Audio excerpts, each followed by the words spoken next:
ಗ್ರಾಹಕರ ಮನೆಗಳಿಗೆ ಭೇಟಿ ನೀಡಲಿದ್ದಾರೆ.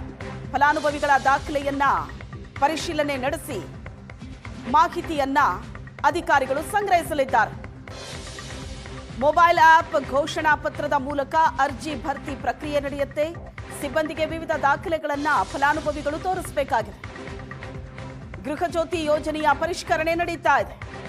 ಇವತ್ತಿನಿಂದ ಶುರುವಾಗುತ್ತೆ ಈ ಪ್ರಕ್ರಿಯೆ. ಮನೆ ಮನೆಗೆ ಸಿಬ್ಬಂದಿ ಭೇಟಿ ನೀಡುತ್ತಾರೆ. ವಿವಿಧ ದಾಖಲೆಗಳನ್ನ ಪಡೆಯಲಿದ್ದಾರೆ ಅಧಿಕಾರಿಗಳು. ಫಲಾನುಭವಿಗಳು ಯಾರ್ಯಾರಿದ್ದಾರೋ ಅವರ ದಾಖಲೆಗಳ ಪರಿಶೀಲನೆ ಪ್ರಕ್ರಿಯೆ ಇವತ್ತಿನಿಂದ ಆರಂಭ ಆಗುತ್ತೆ. ಗೃಹ ಜ್ಯೋತಿ ಯೋಜನೆಯ ಫಲಾನುಭವಿಗಳು ಯಾರ್ಯಾರಿದ್ದಾರೋ ಅನೇಕ ದಾಖಲೆಗಳನ್ನ ತೋರಿಸಬೇಕಾಗುತ್ತೆ.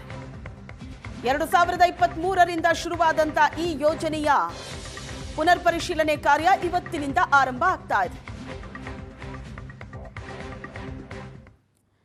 ಹೇಮಾವತಿ ಎಕ್ಸ್‌ಪ್ರೆಸ್ ಲಿಂಕ್ ಕೆನಾಲ್ಗೆ ಕಾಂಗ್ರೆಸ್ನಲ್ಲೇ ವಿರೋಧ ಇದೆ. ಸಿಎಂ ಡಿಕೆ ಶಿವಕುಮಾರ್ರ ಮಹತ್ವಾಕಾಂಕ್ಷೆಯ ಯೋಜನೆ. ಆದರೆ ಈ ಯೋಜನೆಗೆ ಆಪ್ತ ಶಾಸಕರೇ ಆಕ್ಷೇಪ ವ್ಯಕ್ತಪಡಿಸಿದ್ದಾರೆ. ಲಿಂಕ್ ಕೆನಾಲ್ಗೆ ಗುಬ್ಬಿ ಶಾಸಕ ಎಸ್ಆರ್ ಶ್ರೀನಿವಾಸ್ ವಿರೋಧ ವ್ಯಕ್ತಪಡಿಸಿರೋದು. ಡಿಕೆ ಶಿವಕುಮಾರ್ ಅವರ ಆಪ್ತ ಬಣದಲ್ಲಿ ಗುರುತಿಸಿಕೊಂಡಿರುವಂತಹ ಎಸ್ಆರ್ ಶ್ರೀನಿವಾಸ್ ಡಿಕೆ ಶಿವಕುಮಾರ್ ಅವರ ಮಹತ್ವಾಕಾಂಕ್ಷೆಯ ಯೋಜನೆಯ ಬಗ್ಗೆ ಆಕ್ಷೇಪ ವ್ಯಕ್ತಪಡಿಸಿದ್ದಾರೆ. ಹಿಂದೆ ಲಿಂಕ್ ಕೆನಾಲ್ ವಿರೋಧಿಸಿ ಜೆಡಿಎಸ್ ತೊರೆದಿದ್ದೀನಿ. ಲಿಂಕ್ ಕೆನಾಲ್ ಮಾಡಿದ್ರೆ ಮುಂದಿನ ನಿರ್ಧಾರ ಮಾಡ್ತೀನಿ ಅಂತ ಶ್ರೀನಿವಾಸ್ ಎಚ್ಚರಿಕೆಯ ಮಾತುಗಳನ್ನಾಡಿದ್ದಾರೆ. ಗುಬ್ಬಿ ಶಾಸಕ ಎಸ್ಆರ್ ಶ್ರೀನಿವಾಸ್ ವಿರೋಧವನ್ನ ವ್ಯಕ್ತಪಡಿಸಿದ್ದಾರೆ. ಲಿಂಕ್ ಕೆನಾಲ್ ಬಗ್ಗೆ ಪಕ್ಷದಲ್ಲೇ ಅಪಸ್ವರ ಎದ್ದಿದೆ. ಹೇಮಾವತಿ ಎಕ್ಸ್‌ಪ್ರೆಸ್ ಲಿಂಕ್ ಕೆನಾಲ್ಗೆ ಕಾಂಗ್ರೆಸ್ನಲ್ಲೇ ವಿರೋಧ ವ್ಯಕ್ತವಾಗಿದೆ. ಈ ಯೋಜನೆ ಸಿಎಂ ಡಿಕೆ ಶಿವಕುಮಾರ್ ಅವರ ಮಹತ್ವಾಕಾಂಕ್ಷೆಯ ಯೋಜನೆ. ಆದರೆ ಈ ಯೋಜನೆಯ ಬಗ್ಗೆ ಡಿಕೆ ಶಿವಕುಮಾರ್ ಅವರ ಆಪ್ತ ಬಳಗದಲ್ಲಿ ಗುರುತಿಸಿಕೊಂಡಿರುವಂತಹ ಶಾಸಕ ಗುಬ್ಬಿ ಶಾಸಕ ಎಸ್ಆರ್ ಶ್ರೀನಿವಾಸ್ ವಿರೋಧ ವ್ಯಕ್ತಪಡಿಸಿದ್ದಾರೆ. ಡಿಕೆ ಶಿವಕುಮಾರ್ ಅವರ ಆಪ್ತ ವಲಯದಲ್ಲಿ ಗುರುತಿಸಿಕೊಂಡವರು ಎಸ್ಆರ್ ಶ್ರೀನಿವಾಸ್. ಆದರೂ ಸಹ ಯಾವುದೇ ಕಾರಣಕ್ಕೂ ಈ ಯೋಜನೆ ಬಗ್ಗೆ ಕಾಂಪ್ರಮೈಸ್ ಇಲ್ಲ ಅಂತ ಹೇಳ್ತಿದ್ದಾರೆ.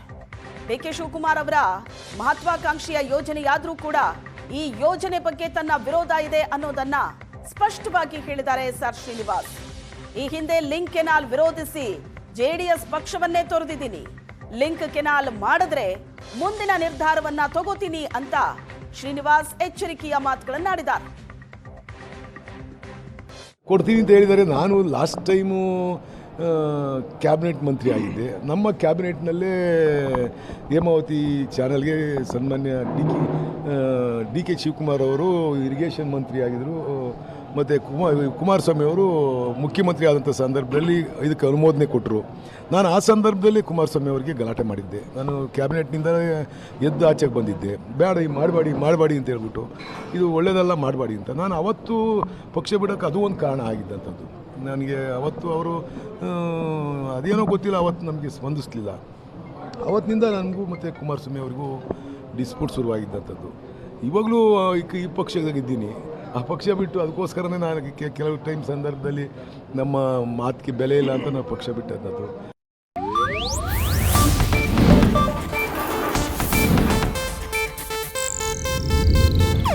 ಇದು ಏಷ್ಯಾನೆಟ್ ನ್ಯೂಸ್ ನೆಟ್ವರ್ಕ್ ಪ್ರಸ್ತುತಿ.